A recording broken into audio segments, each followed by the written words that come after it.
28 का part last वाला part बिल्कुल ठीक है। हम इन्हें दूसरे कमरे में शिफ्ट कर रहे हैं, थोड़ी ही देर में आप इनसे मिल सकते हैं। ये सुनकर सबके चेहरों पर सुकून आया था। मुबारक को जावेयार। अमान ने इसे गले लगाकर मुबारकबाद दी तो जावेयार की आंखों में आंसू आ गए। हाय मेरा भी दिल कर रहा है छोटे छोटे बच्चे भी देखने को। लारेब खुशी से बोली, छोटी दुनिया, चाहो तो हम भी एक छोटा सा बेबी ले आए। सफ़ीर ने इसके कान में सरगोशी की तो लारेब का चेहरा लाल हुआ था। सफ़ीर बाज आ जाए, आप कभी भी कहीं भी शुरू हो जाते हैं। अभी तो मैं शुरू ही कहा हुआ हूँ, घर चलो शुरू करते हैं। लारेब जो अब जवाब होती मुंह के डिज़ाइन बनाती नूर के साथ जाकर बैठ गई। थोड़ी ही देर बाद सब लोग माला से मिलने अंदर चले गए। एक कार्ड में माला के पास ही 2 बच्चे पड़े थे जिनकी आंखें भी बंद थी, लेकिन देखने में वो इतने हसीन थे कि शायद ही कोई बच्चा इतना हसीन पैदा हुआ हो। माला ने मुस्कुराकर जावेयार को देखा। कहीं दर्द तो नहीं हो रहा ना भालू? जावेयार इसके पास जाता है इसके बाल सहलाकर पूछने लगा। नहीं, मैं ठीक हूँ जावे, मुबारक हो बेबी। नूर माला के पास जाते बोली तो अमान आंखें घुमा कर रह गया। 2 छोटे छोटे जले हुए कबूतरे लेकर आ गई हो, अमान ने हंसते हुए कहा। यही जले हुए कबूतरे तुम्हारा जीना हराम करेंगे। माला भी कहाँ बाज आने वाली थी। और जानू समझा लो अपने शोर को, मेरे बच्चों को कुछ मत बोले। अमान बस करो तुम भी, जो हुक्म आपका मलका आलिया। अमान हंसते हुए झुक कर बोला, क्या मैं इन्हें उठा सकता हूँ? जावेयार ने अपने दोनों बच्चों को देखते हुए बोला। हाँ उठा सकते हैं। जावेयार ने एक बच्चा उठाया और कई आंसू शुक्राने के आंसू निकल कर बच्चे पर गिरे थे। थैंक यू सो मच माला, इतना अच्छा गिफ्ट देने के लिए। एक अमान ने उठाया था और एक जावेयार ने। लेकिन माला, आप ही दोनों की शक्लें तो सेम है, जब ये बड़े होंगे तो कैसे पहचानेंगे? लारेब को नई परेशानी लग गई थी। सभी अब इन दोनों बच्चों को देख रहे थे जो बिल्कुल एक जैसी सूरत रखते थे। अल्लाह करे इनकी आंखों का कलर अलग हो, माला बोली थी। जावेयार ने एक बच्चा माला की गोद में दिया था। बेख्तियार इन दोनों बच्चों को देखकर माला भी रोई थी।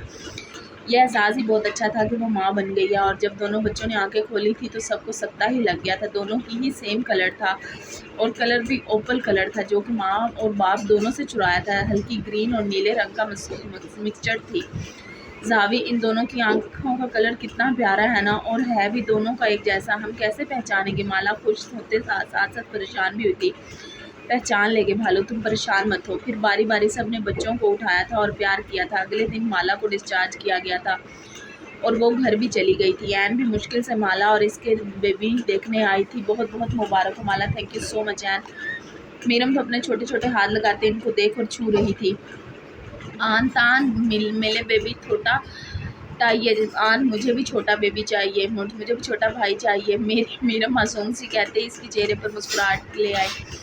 मेरी जान, बहुत जल्द आपका भाई आने वाला है। कयान ने मीरम को अपनी गोद में उठाते बोला। वैसे माला, अब इन दोनों के नाम क्या होंगे? नाम इनके एन रखेगी। अभी कोई कुछ बोलता कि माला बोली थी, क्योंकि हम सभी एन से बहुत प्यार करते हैं और मैं चाहती हूँ कि हमारे बच्चों का नाम भी एन ही रखे। एन ने मुस्कुराकर माला को देखा और दोनों बच्चों के माथे पर बोसा दिया। इस बच्चे का नाम होगा अजमीर खान। एन ने अजमीर को जावेयार को पकड़ाया था और इस बच्चे का नाम होगा अलमीर जावेयार खान। एन ने वो बच्चा माला की गोद में रखा था। हमारे अजमीर की आंखों का कलर डार्क है और अलमीर का लाइट कलर है, लेकिन कोई गौर से देखेगा तो पहचान पाएगा, वरना नहीं। हाँ, मैं भी इनकी आंखों का कलर देख रही थी। शुक्र है कुछ तो चेंज आया है। वैसे दुश्मन इनकी आंखों का कलर तुम पर चला गया है, अब दुआ है ये तुम पर न जाए। कायरान तंजिया बोला था। जी जीजा जी, ख्याल रखना तुम्हारा बच्चा भी मुझ पर न चला जाए। जावेयार एक साइड स्माइल पास करते बोला था। अल्लाह ना करे तुम पर जाए। कायान धड़बड़ा गया था। तुम पर गया तो उफ, ये सोच कर ही दिल में अजीब सा हो रहा है। तुम्हारी ये सब आंखें कभी ना देखने को मिले। मेरा तो बच्चा मुझ पर जाएगा। ब्राउन आंखों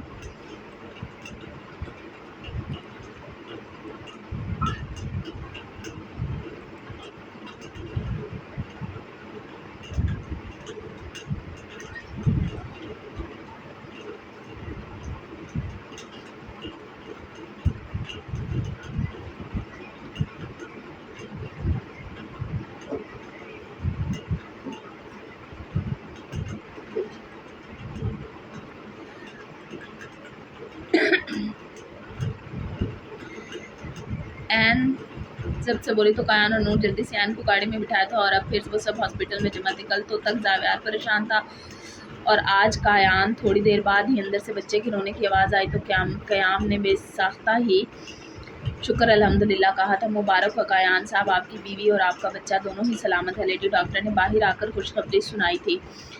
थैंक यू डॉक्टर साहिबा। कुछ देर बाद एन को दूसरे रूम में शिफ्ट कर दिया गया था। अब नूर, अमान, लारेब, सफ़ीर एन के पास मौजूद थे। हाय माशाल्लाह, मेरा बच्चा कितना प्यारा। कयान तो इस बच्चे को देख देख कर खुश हो रहा था। कयान ने कार्ड में से बच्चा उठाया और इसका माथा चूमा था और आंखों से आंसू निकले थे। कयान वो बच्चा एन के पास लेकर गया। नूर ने एन को मुश्किल से उठाया था और एन की गोद में रखा। एन भी फूट फूट कर रो दी। मेरा बच्चा। एन को बेसाख्ता ही अपना पहला बच्चा याद आया था। नाइला ने भी वो बच्चा एन से लिया और इसका माथा चूमने लगी। मेरा पोता मुबारक हो कयान। खैर मुबारक ममा, आपको भी मुबारक हो, आप दादी बन गई हैं। नाइला ने खुशी से इस बच्चे का माथा चूमा। कयान जानता था वो क्यों रो रही है। बस बस मेरा बच्चा। कयान ने एन को अपने सीने से लगाया। दोनों ने ही मुस्कुरा कर इस बच्चे को देखा जो अब नाइला के गोद में था। मेला भाई आ गया। मीलम जो अमान के पास खड़ी थी वो कयान के पास आते हुए बोली, जी मेरी प्रिंसेस, अब आपका भी भाई आ गया है। मीरम ने अपनी सब आंखों से इसे देख रही थी। पाला है? हाँ मेरा बेटा है तो प्यारा ही होगा ना। कयान ने मीरम के गाल पर बूसा दिया तो सब मुस्कुरा दिए।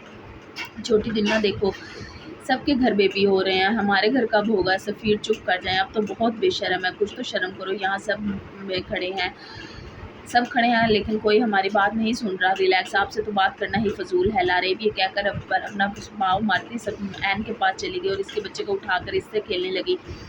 एन भी घर आ गई थी। नाइला तो अपने इस पोते को देख देख कर बेहद खुश थी। सदके वारी जा रही थी और जब इस बच्चे की आंखें खुली तो और कयान का तो मानो दिल ही उछल कर बाहर आ गया था और की हंसी बंद नहीं हो रही थी। ये ग्रीन मोस्टर मेरे घर भी आ गया। कयान का सदमे के मारे बुरा हाल और इस बच्चे की आंखें बिल्कुल सेम टू सेम जावेयार जैसी ग्रीन थी। एन ये मेरे बच्चे हैं, कोई बच्चा तो मुझ पर चला जाता। कयान मुंह बनाते हुए बोला, आन अच्छा है ना, ये अपने मामू पर गया है। आप तो बहुत मासूम है इसीलिए वो आप पर नहीं जाते हैं। ये कहते ही हंसने लगी। लेकिन कयान तो अपने होने वाली दुर्गत का सोच रहा था जो जावियार के हाथों होनी थी। कयान और एन ने दोनों ने अपना नाम जोड़कर इस बच्चे का नाम ख़याम रखा था। हुरैन का खे और बाकी नाम कयान का था और इस बच्चे का नाम था हयाम काज़मी, जो देखने में ही इतना मासूम लगता था जैसे सेम टू सेम अपने बाप जैसा हो। और जब सबने इस बच्चे की आंखों को देखा तो सबका ही लोट-पोट होकर बुरा हाल था। क्योंकि जीजा जी फिर आपकी पूरी बात हुई या मेरी? जावेयार फिर से तंज करते हुए बोला, अब ज़्यादा शो है ना हो तुम पर चला गया है तो, लेकिन इसे मैं तुम जैसा मॉन्स्टर नहीं अपने जैसा पुलिस वाला बनाऊंगा। हाँ देखते हैं गैंगस्टर बीवी और पुलिस वाले का बच्चा क्या बनता है बड़ा होकर। अब कोई अच्छा सा फंक्शन होना चाहिए। ये शोशा छोड़ने वाली लारेब थी। हाँ अब कोई हल्ला गुल्ला होना चाहिए तो ठीक है, इन 3 बच्चों का एक साथ अकीका किया जाएगा जब माला और एन की तबीयत कुछ ठीक होगी। सब ये प्लान करते हैं। अपने अपने घर गए। सुबह लारेब की आंख खुली तो अपने वाली साइड खाली देखी। अब तो इसे सफ़ीर की प्यार की आदत होने लगी थी। एंजल अभी भी वो सफ़ीर के कहने पर इसे एंजल ही बुलाते थे। सफ़ीर वाशरूम से निकला तो सामने लारेब को देखा जो बेड पर बैठी। क्या हो लारेब, आप कहाँ चले गए थे? एंजल, उठ मेरी छोटी दुनिया, मुझे मिस कर रही थी। सफ़ीर ने गहरी नज़रों से देखा, वैसे तुम पहले प्यारी लगती थी या अभी प्यारी लगती हो और बताना मुश्किल है मेरे लिए। सफ़ीर शरारत से बोला, लेकिन मेरा तो दिल करता है तुम्हें खा जाऊँ। तंग नहीं करें एंजल। सुबह सुबह लारेब मुँह बनाते हुए बोली, पहले तुम तंग करती थी अब मैं तंग करूँगा, हिसाब बराबर मेरी छोटी दुनिया। सफ़ीर इसकी तरफ कदम बढ़ाने लगा। सफ़ीर के पास आने पर लारेब थोड़ा पीछे हटे हैं। एंजल, मुझे वाशरूम जाना है। अगर पीछे ना हटूँ तो सफ़ीर शरारत से बोला, तो मैं मामा को आवाज़ दूंगी कि एंजल मुझे तंग कर रहे हैं। खबरदार हमारी बातें तुमने बाहर किसी को बताई तो। सफ़ीर ने मसरूर गुस्से से कहा, तो पीछे हटे ना। लारेब ने भी आंखें दिखाई, लेकिन मुझे मेरा काम करने दो पहले। सफ़ीर ये कहते उसके लबों पर झुका था। थोड़ी देर बाद पीछे हुआ। लारेब ने गुस्से से इसे देखा। देखे ना आन, ये मुझे तंग कर रहा है, चुप भी नहीं हो रहा। हुरैन हो रहा। एन जो कब से हयाम को चुप करवाने की कोशिश कर रही थी लेकिन अब थक गई थी। लाओ मुझे दो बेटा, मैं संभालती हूँ। नाइला कमरे में आते हयाम को पकड़ने। थैंक यू खाला, मैं तो थक गई चुप करवाते करवाते, लेकिन ये चुप ही नहीं हो रहा। पता नहीं इसे क्या हो गया है। बेटा तुम थोड़ा आराम कर लो। कयान की झोली में मीरम थी जो कि अपने बाप की गोद से तो चिपक ही गई थी। चलो बेटा आ जाओ, हम भी मामा के साथ सोते हैं। वो चलगोज़ा तो चला गया है, मेरे दुश्मन की आंखों वाला। आन प्लीज़, वो हमारा बेटा है। हाँ तो मैंने कब कहा वो किसी और की औलाद है। कयान मेरे मीरम को अपने और एन के बीच लिटाते हुए बोला, इसे क्यों बीच में लिटा रहे हैं? कभी अपनी इस बेटी को छोड़कर मुझे भी टाइम दे दिया करें। इससे पहले कि कान मीरम को कुछ कहता, मीरम ने साइड चेंज करके एन के बाजू पर अपने दांत गाड़े थे। इसके दांत तो नहीं थे लेकिन अपने बाप से दूर करने पर मीरम को गुस्सा आया था और दांतों के बगैर वाले मुंह लेके एन के बाजू पर रख चुकी थी। देख रहे हैं आन ये कैसे मुझे मार रही है, तुम क्यों मेरी बेटी को मुझसे दूर कर रही हो? हाँ मैं तो जलाद हूँ ना, लटाएं अपने ऊपर इसे ताकि आपको भी सुकून मिले और आपकी बेटी को भी सुकून मिले। एन गुस्से से बोली, लेकिन फिर मीरम को देखकर जो अब मासूमियत से अपनी माँ को देख रही थी, ऐन ने मुस्कुराकर मीरम के सर पर अपने होंठ रखे थे। मेरी शहजादी, मेरी जान, मेरी, ये कहते ऐन के लहजे में मीरम की ढेरों मोहब्बत थी। कयान मीरम को अपने सीने पर लिटा चुका था। मीरम भी अपने हाथों से कयान की दाढ़ी को छू रहे थे और कयान की दाढ़ी के साथ खेलते खेलते वो सो गई थी। कयान इसे अपने साथ लिटाया और झुककर सोई हुई ऐन के सर पर होंठ रखे थे। मेरी खुशहाल छोटी सी फैमिली, मोला तू अपने दो बच्चे संभाल कर थक गई थी। वो नूर ही थी जो माला की मदद कर रही थी। उफ जानो, तुम ना होती तो मैं कैसे संभालती इन नमूनों को। माला भी काफ़ी थक गई थी इन नमूनों को संभालते संभालते। अरे बेबी, तुम फिक्र ना करो, इन एक नमूना मुझे दे दो, मैं इसे संभाल लूँगी। तो जानो, तुम कब अपना बच्चा ले रही हो। जबकि नूर ये सुनते शर्माई थी। माला, बस अमान चाहता है कि मैं पहले अपनी स्टडी कंप्लीट कर लूँ, फिर हमारे बच्चे हो। चलो, अल्लाह तुम्हें कामयाब करे। अमीन अमीन। अब दोनों ही अजमेर से खेलने लगी थी। इन सब अकीक़े की तैयारी कर रहे थे। बहुत फंक्शन रखा था। सब ने शॉपिंग करने में मसरूफ़ थे। कुछ गिफ्ट खरीद रहे थे, कुछ बच्चों का कपड़े ले रहे थे। अकीक़े का दिन भी आ गया था। सुबह सुबह ही सब ब्लैक महल में जमा थे। पूरा ब्लैक महल में खुशियाँ का राज था। ऐन और कसेसन भी यहाँ आ गए थे। जब कयाम को देखे तो जावियार ने तंजिया कयान को देखा। बड़े अफसोस की बात है, तुम्हारे बच्चों की आंखें ही मुझ पर चली गई हैं। तुम अब मुझे बार बार ताना ना मारो। आंखें हैं, लेकिन इसे तुम्हारी तरह मॉन्स्टर नहीं बनाऊंगा। हम देखेंगे वो ईवल का बेटा है, ईवल का नहीं हो, एसपी का भी बेटा है। तुम लोग चुप कर जाओ। ऐन ने दोनों को घूर कर देखा। हम तो कुछ नहीं कर रहे। दोनों ने कंधे उचकाए। आहिस्ता आहिस्ता फंक्शन शुरू हुआ था। सभी बहुत सारे गिफ्ट लेकर आए थे। साथ में मीरम के लिए भी लेकर आया था। फंक्शन ख़त्म हुआ था। सब लोग अपने अपने घरों को चले गए। ऐन, कयान, मीरम भी अपने घर चले गए थे। सबकी ज़िंदगी नॉर्मल चलने लगी थी। सफ़ीर अपनी ज़िंदगी में खुश थे। माला और जावियार अपने बच्चों को संभालने में मसरूफ़ थे। ऐन, कयान भी अपने बच्चों में मसरूफ़ थे। ऐन ने अभी भी वो काम नहीं छोड़ा था। जब भी ज़रूरत होती वो ईवल के मूड में आकर कत्ल करने निकल पड़ती थी और अब की बार कयान इसे नहीं रोकता था। और नूर अपनी पढ़ाई में बिजी हो गई थी। 5 साल बाद 5 साल का वक्त गुजर गया था। मीरम 7 साल की हो गई थी। हयाम 5 साल का हो गया था। मीरम, बेटा भाई कहाँ है आपका। मीरम जो मोबाइल पर कार्टून देख रही थी, ऐन इसके पास आकर पूछने लगी। वो बाहर खेल रहा है मामा। नाइला की भी इन 5 सालों में डेथ हो गई थी। ऐन और कयाम बहुत मुश्किल से संभले थे, वो भी अपने बच्चों के लिए। मामला वो अभी ही बाहर गया है। मामा, मीरम बेटा मोबाइल कम यूज़ किया करो, हर टाइम कार्टून देखती रहती हो। तुम्हारी क्लास का टाइम हो गया, चलो आओ बाहर गार्डन में। उप्स मामा, याहू चले, मुझे मेरी क्लास बहुत अच्छी लगती है। मीरम जल्दी से मोबाइल छोड़ती ऐन के पास जाकर खड़ी हो गई। आ जाओ जो मेरा बच्चा। ऐन मीरम को लेकर बाहर चली गई, जहां ऐन ने एक बेजान गुड़िया को दीवार के साथ खड़ा करके रस्सी के साथ बांधा हुआ था। ऐन ने हयाम को उठाया और गोद में लेकर कुर्सी पर बैठ गई। मीरम ने ऐन के पास बड़ा चाकू उठाया और इस गुड़िया के पास चली गई। कयान जो मीरम के लिए गुड़िया लेकर आया था खुशी खुशी गार्डन में आया, लेकिन सामने का मंजर देख जैसे तो वो वहाँ ही स्टिल हुआ था, जहाँ मीरम हाथ में पकड़े चाकू से सामने खड़ी गुड़िया को मार रही थी, ऐसे जैसे इसका बहुत ही बेरहमी से कत्ल कर रही हो। लेकिन वो चाकू नकली था, बस वो मारती चाकू अंदर चला जाता था। लेकिन ऐन मीरम को अच्छी क्लासेस दे रही थी। मीरम कयान चीखा था और हाथों से गुड़िया छूट कर नीचे गिरी थी। वो भागकर मीरम के पास गया। आन जान आप आ गए। मीरम भी जल्दी से चाकू फेंकती कयान की तरफ गई। कयान ने गुस्से से ऐन की तरफ देखा।